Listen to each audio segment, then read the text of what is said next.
नमस्कार दोस्तों। स्वागत है आपका द समरी रूम में, जहां हम लेकर आते हैं आपके लिए दुनिया भर की बेहतरीन कहानियों, किताबों और नॉवेल्स की डिटेल्ड और आसान भाषा में समरी।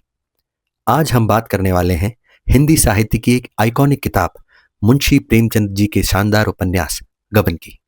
आराम से बैठिए, कुछ अच्छा सा खाइए पिइए और चलिए शुरू करते हैं इस बेहतरीन कहानी का पूरा सफर।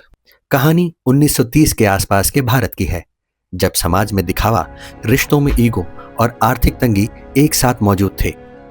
आज के दौर में सोशल मीडिया पर जो दिखावा है, उसी का पुराना वर्जन इस कहानी में भी दिखता है। मुंशी प्रेमचंद ने इस नॉवल में दिखाया है कि किस तरह दिखावे की चाहत, समाज का दबाव और गरीबी की मजबूरी मिलकर इंसान को गलत रास्ते पर ले जाते हैं। कहानी के मुख्य किरदार हैं रमानाथ, कहानी का हीरो, लेकिन कमजोर इरादों वाला अच्छा आदमी है, पर दिखावे का शौक उसे मुसीबत में डाल देता है। जालपा, रमानाथ की पत्नी, सुंदर, सीधी साधी लेकिन गहनों का बहुत शौकीन। मिस्टर समरकांत, चालाक, घूसखोर, खुदगर्ज आदमी। सेन बाबू, रमानाथ के ससुर, सीधा सादा इंसान।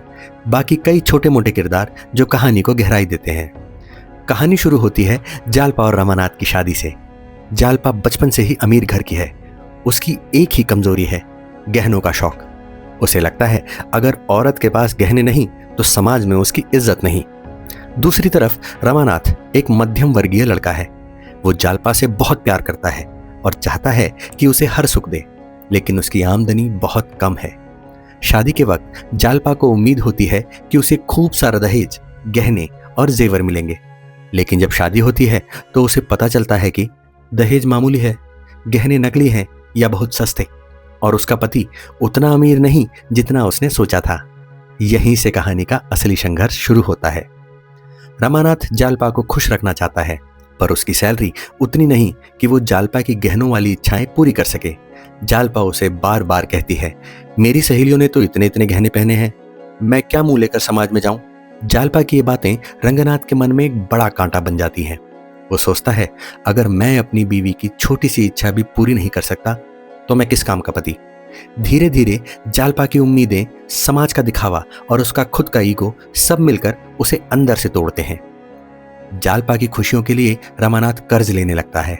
वो दोस्तों, रिश्तेदारों और साहूकारों से पैसे उधार लेकर गहने खरीद देता है। जालपा खुश तो होती है, लेकिन उसे पता ही नहीं कि ये सब कर्ज है। उसका पति धीरे धीरे कर्ज के दलदल में फंस रहा है। रमानाथ को लगता है कल सैलरी बढ़ जाएगी, प्रमोशन मिलेगा, कर्जा चुका दूंगा, लेकिन असल जिंदगी में ऐसा कुछ नहीं होता। रमानाथ एक सरकारी दफ्तर में काम करता है, जहां उसे कई बार पैसे संभालने पड़ते हैं। एक दिन उसे भारी रकम का हिसाब मिलाया जाता है। रमानाथ सोचता है, बस एक बार ये पैसे उधार ले लूं, बाद में वापस रख दूंगा। यही सोच उसे अपराध की ओर धकेल देती है। वो सरकारी रकम में से पैसे निकालकर अपने उधार चुकाता है, गहने खरीदता है और उम्मीद करता है कि जल्द ही ये पैसे वापस रख देगा, लेकिन किस्मत उसका साथ नहीं देती। दफ्तर में ऑडिट शुरू हो जाता है। पता चलता है कि हिसाब में बड़ा गड़बड़ है, यानी गबन।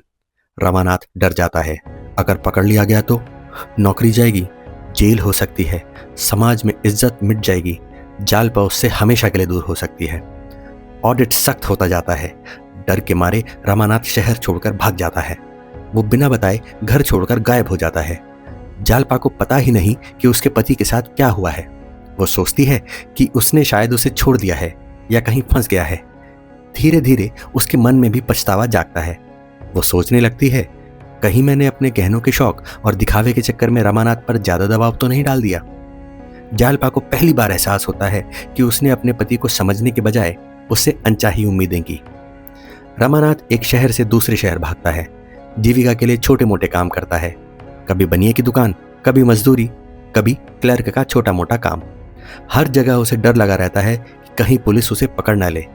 वह हर वक्त पछतावे में जीता है। उधर जालपा पति की तलाश में भटक रही है।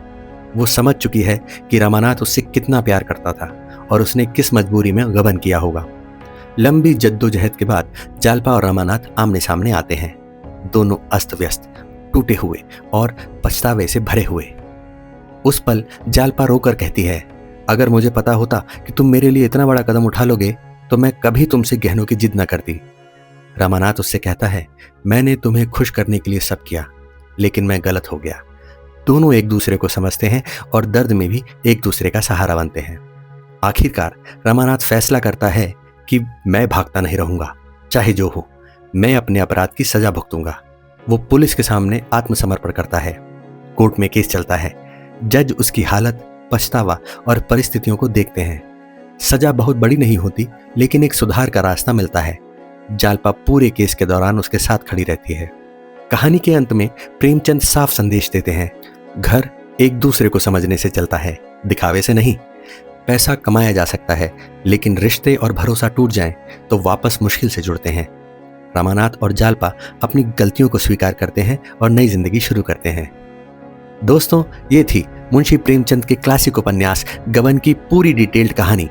अगर आपको हमारी ये लंबी और डिटेल्ड समरी पसंद आई हो तो चैनल को लाइक, शेयर और सब्सक्राइब करना बिल्कुल ना भूलें। कमेंट में बताइए कि अगली कौन सी किताब या नॉवल की समरी आप सुनना चाहेंगे। हम मिलेंगे एक और नई कहानी के साथ। तब तक के लिए शुक्रिया द समरी रूम सुनने के लिए।